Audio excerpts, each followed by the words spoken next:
Shri Ravi Vig, Shri Ravi Chaudhary, Shri Raghu Marwa, MS Anupama Arya, distinguished ladies and gentlemen, I am grateful to the national convener of the Trade and Industry Cell of the Bharatiya Janata Party, Shri Ravi Vig, for having invited me to this evening's function. We met a few days ago, and he told me that this was an interactive session with young Indians. And I thought this will be a good occasion to share a few thoughts with young people.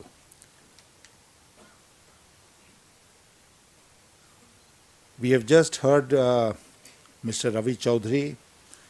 It's been a very inspiring speech that he has given, and he has not confined himself, except for the taxation part with which he dealt.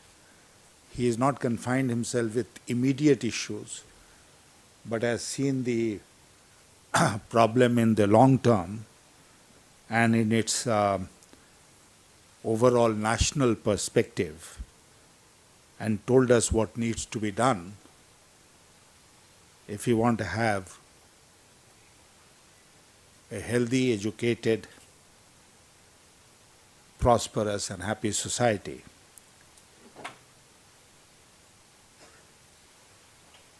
But when I looked at the subject for this evening, National Economy, a Vision for Revival, I decided to take a shorter term view. Because why are we talking of revival suddenly at this stage?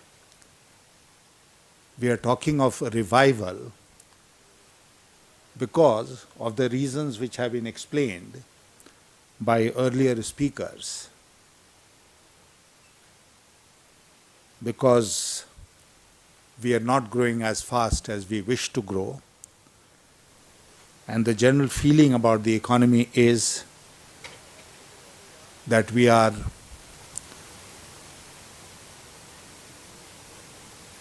stalemated, we are in the doldrums, and we need to get out of this. Now, therefore, if we want to look at prescriptions which are in the short term, and at best medium term, so let's look at how we can revive the economy over the next couple of years. How can we give ourselves a sustainable rate of growth over the medium term, and then take into account the issues which Mr. Ravi Chaudhary has drawn our attention to, so that we can have sustainable growth over the long term. And before I delve into this,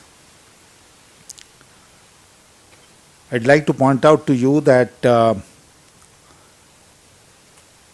we have often taken certain things for granted. For instance, when we started growing at over 8% from the year 2003-04, which incidentally was the last year of the NDA regime, and then for about 4 years we saw over 8% growth, we saw nearly double-digit growth. We thought this was our destiny. And we don't just have to do anything but course along. Very few of us started to ask the question as to why suddenly we started growing so fast from 2003-04. And I have not seen much literature on this subject. Analyzing the factors which enabled us to achieve that Chinese rate of growth, if I could describe it like that. And then when things started going wrong, then we were left absolutely dazzled, bewildered, because we had not understood the factors which gave us that growth. We were not able to understand the factors which denied us that growth. And it is this part of the management of the economy and policy that I wish to talk in some detail today.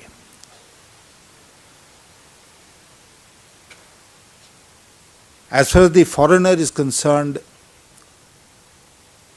his only one question to all of us is the India growth story over? And I was responding to this in a debate in the Lok Sabha 3-4 months ago. And I said with full conviction, which gladdened the heart of the then finance minister, I said the India growth story is not over. We may have run into some temporary setbacks, but if only we put our act together, we will revive the India growth story and we'll be able to move forward. And this is the message that I gave to some of the US think tanks with whom I interacted in Washington about 3 months ago. So I'll begin my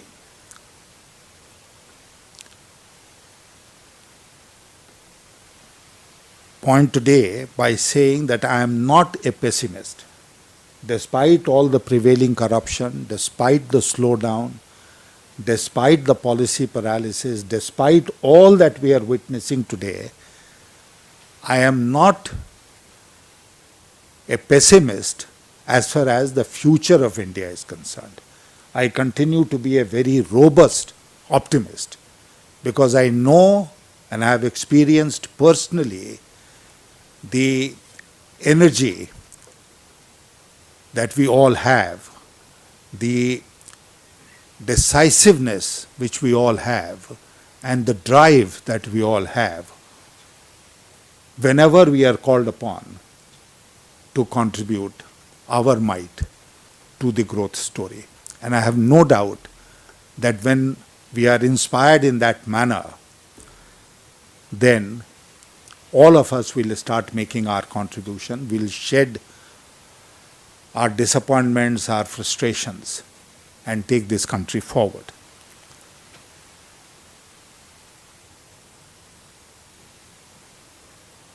Now,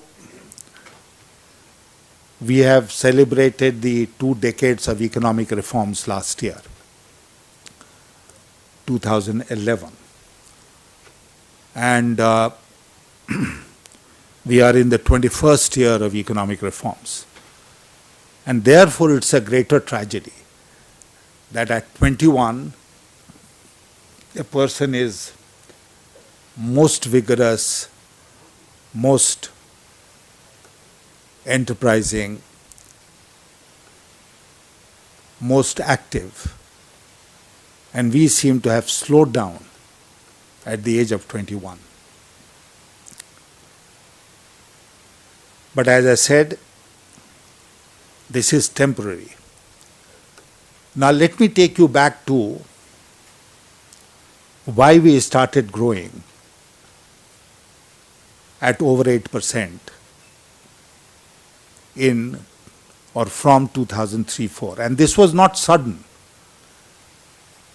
It was the result of a lot of painstaking effort which was made by the NDA government which had come into office in 1998. And if I could briefly remind you of the kind of situation that we were facing at that time, because there is much talk of um, the global economic meltdown being responsible for what we are experiencing in India today.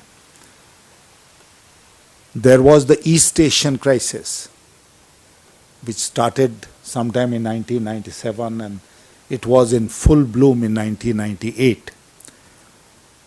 And as if that was not enough, we went for the nuclear tests, which led to the imposition of economic sanctions on India by the most powerful economic powers of the world. And this was a similar gloom and doom scenario which developed. Suddenly we seem to have lost confidence. And it appeared as if there was no way in which India will be able to move forward, and even that growth rate of 6-7% that we had seen in the intervening years might not last, and we'll go back to the Hindu rate of growth. But we started chipping away slowly, determinedly, day by day, to repair the damage which was done by these factors. And let me say that as far as government finances are concerned, I am a fiscal fundamentalist. I have had absolutely no hesitation in admitting this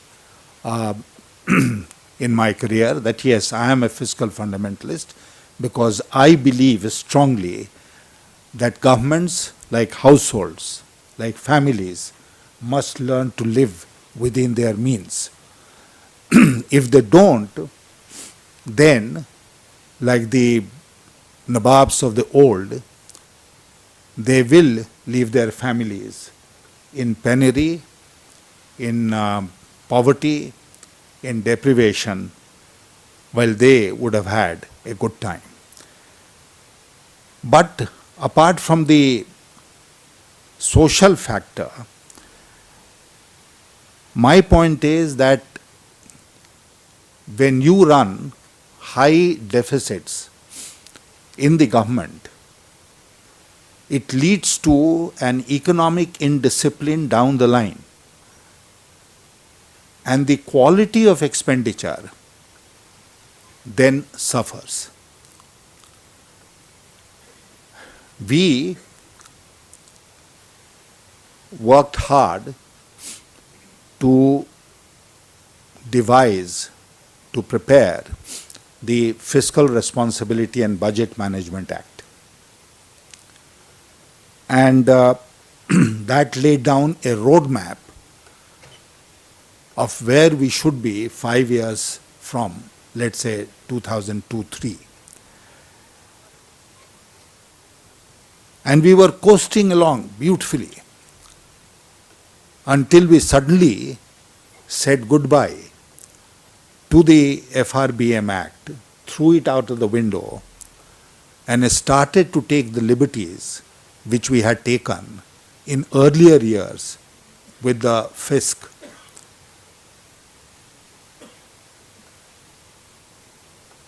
Therefore, my first prescription for today is not fiscal expansion, which is what some people are suggesting, and which is what we attempted, and many countries of the world attempted in 2008 when the US financial crisis hit the world.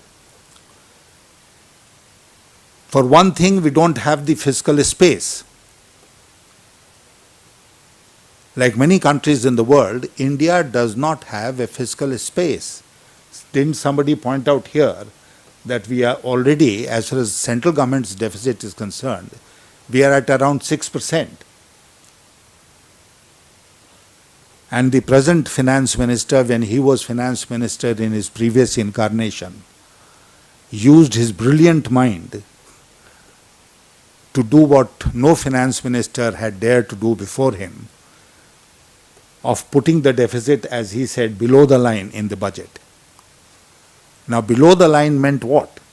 Below the line meant that if your public sector undertakings in oil, in fertilizer, in food ran deficits as a result of government's policies, then you allowed them to securitize that deficit, to issue instruments to compensate or recoup that deficit. And as far as the government was concerned, it only assumed the burden of interest. So what was shown above the line was the interest part, and the principal, which was the bulk, was shown below the line. So the principal did not find place in the calculation of the overall deficit. And we said we have achieved this target, that target.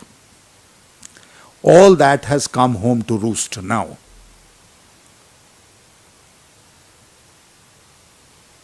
We talked about inflation. Why isn't inflation going down? And especially food inflation.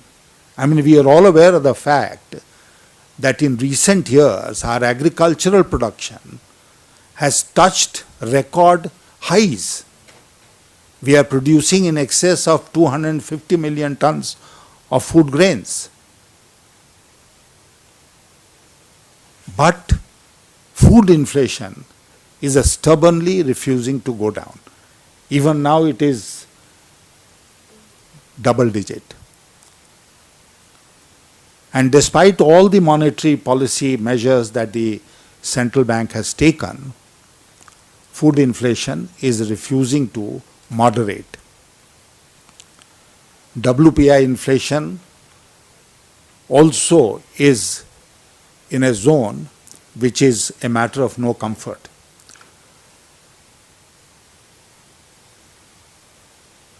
Now this is where we started. This is exactly where we started in the NDA regime. And I must tell you here that when we took office in 1998, there is a very distinguished economist of Indian origin in the US, I will not give his name, who said that if anyone in the NDA government knows economics, then I am a Bharatnatyam dancer. And I am glad that we did not know any economics.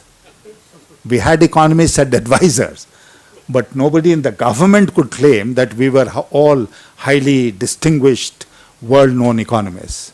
That was our strength.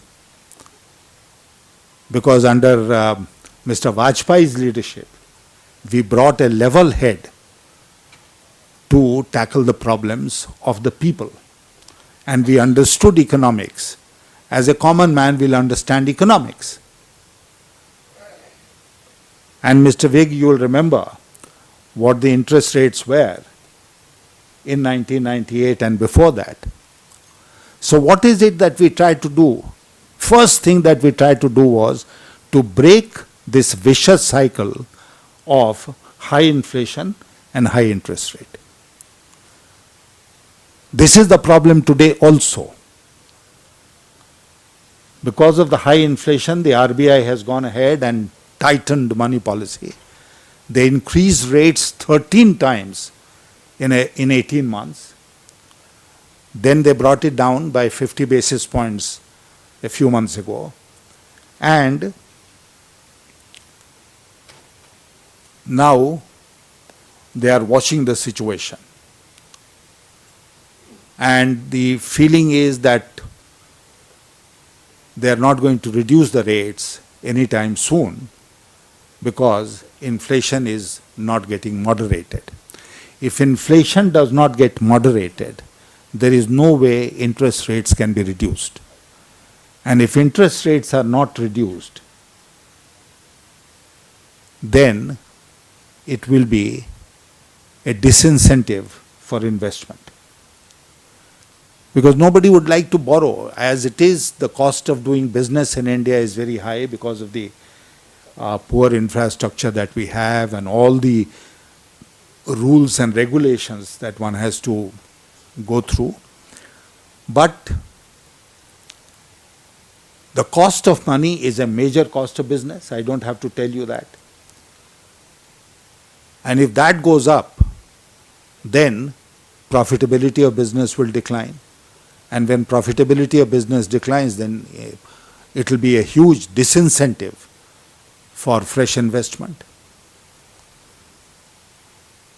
So in any economy, and most certainly in the context of the Indian economy, this vicious cycle has to be demolished. This has to be broken. And this is what we achieved. How? Because we started largely by not monetary measures, by supply side measures. We, when we were in government, moderated the rate of inflation. And I am very proud to say this, that our rate of inflation at the end of our tenure was comparable with the rate of inflation in developed countries. And the economic survey which was presented by Mr. Chidambaram for 2003-4 in 2004 said that India had achieved a structural improvement in the management of inflation, as a result of which inflation has considerably moderated, and we only have to guard against this not going out of hand again. So once you started moderating inflation, then it became easier to tackle high interest rates. And this is what we did. In every budget, we kept chipping away at high interest rates, administered interest rates. Some people felt very unhappy that we were reducing the administered interest rates, but you could not have continued, the government could not have continued to borrow large sums of money in the market at high rates of interest without impacting on interest rates generally, because the government is the largest borrower in the market. So we had to do that, and the RBI then, through its monetary policy measures, started reducing the interest rates. And that was a major trigger for growth. What was the other trigger for growth?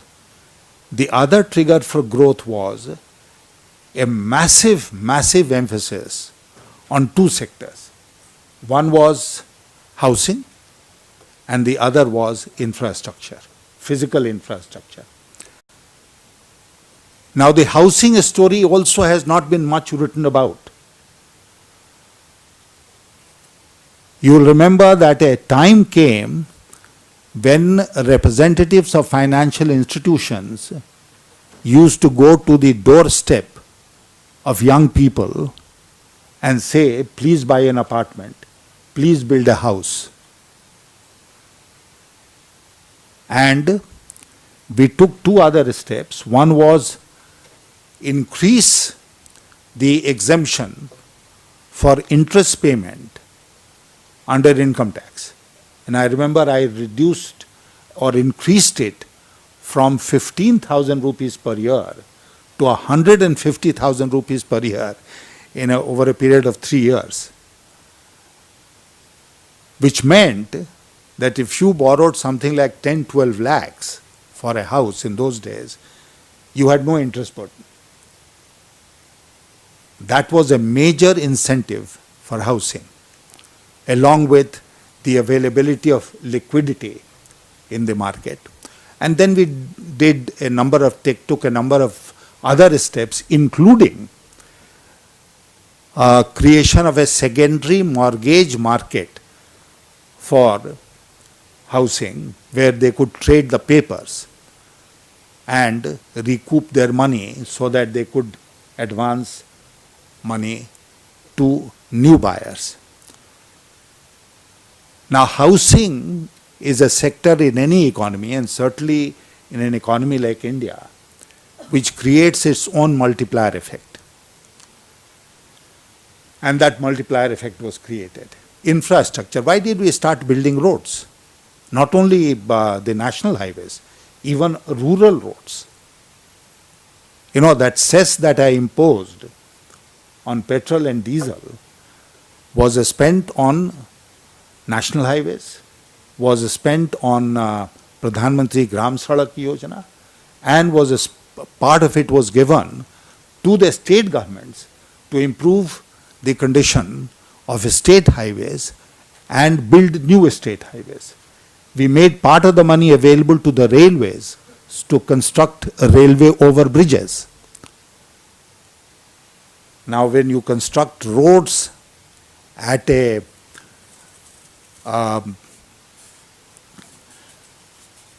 level at which we started constructing road, that also had a multiplier effect on in the economy. So, and then, you know, you had, apart from roads, you had ports, and you had airports, and you had the telecom revolution, which is now a well-known achievement of India.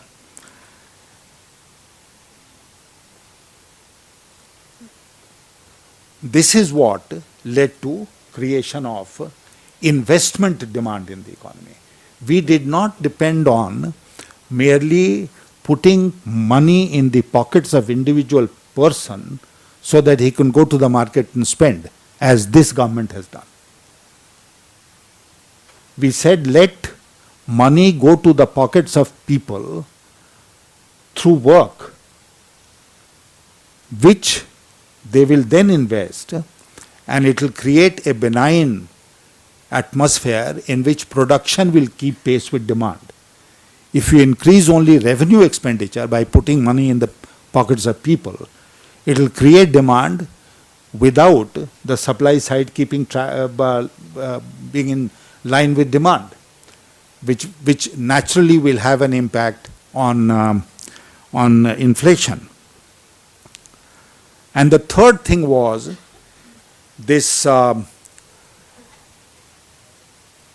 emphasis on domestic savings and domestic investments. We used to dream, will India ever achieve a domestic savings rate of 36%, 37%, like the East Asian economies, like China? And we did. We did achieve a peak of 36 point some percent. After that, we have slided back. And the rate of investment in the economy went up to about 38% in the best of times, which means that 2% came from foreign savings. And if you are investing 38% of your GDP in the economy, then the economy is bound to blossom.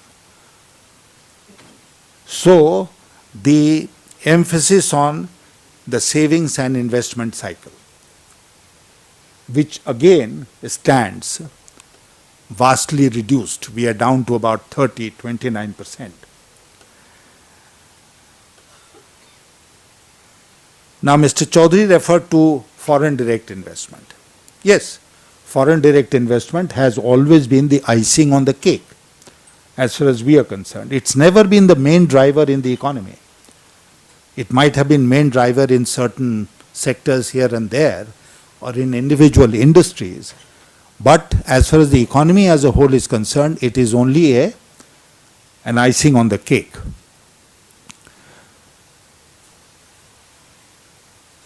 So we encouraged foreign direct investment wherever we thought foreign direct investment had a role to play. But we did not open the door so wide that all kinds of investment could come into the country. And even today, there is no need to do that. Now we are engaged today in a massive debate about FDI in retail.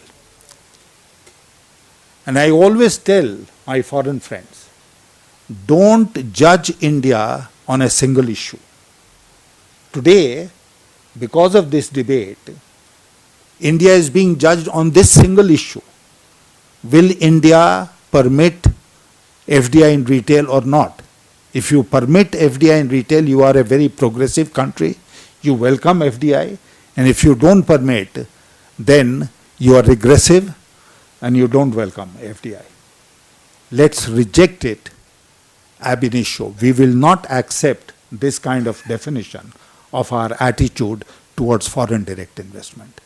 You must be aware of the fact that 100% foreign direct investment is permitted in the food processing sector through the automatic route. And the Government of India calculated, the Planning Commission calculated that in the food processing sector, which is a very, very potential sector for growth, the total foreign investment that could flow, foreign direct investment, could be something like 325 million rupees. We have so far, if I am not mistaken, got about 25 million rupees in that sector. That's all. So, shall we go on depending on the foreigner coming, making an investment in that field and not think of making that investment ourselves? In fact, I'll tell the young audience assembled here this evening that there is nothing better to do in this country than to go for food processing in a big way. You go into the rural areas, you help the farmer grow quality produce, you can pick it up, you can have your network and set up a factory in the smaller scale, in the medium scale, in the neighborhood, pick up that produce, process it, market it. This is something where we need young entrepreneurs. So this debate about FDI is, as I said in this hall once when I was addressing the media, it's an irrelevant, meaningless debate. Mr. Chaudhary was quite right. If you are an attractive destination by yourself, then you don't have to go out of your way to create this incentive and that incentive. FDI will flow automatically. But we will engage ourselves in this debate till the cows come home, whether there should be FDI in retail. And we will not talk about more power. We will not talk about more roads. We will not talk about more ports and airports. We will not talk about more spread of telecom. We will not talk about more rural and urban infrastructure, but engage ourselves in a sterile debate. These are areas where we need to pay our attention to, which will create that multiplier effect that I was talking to you about.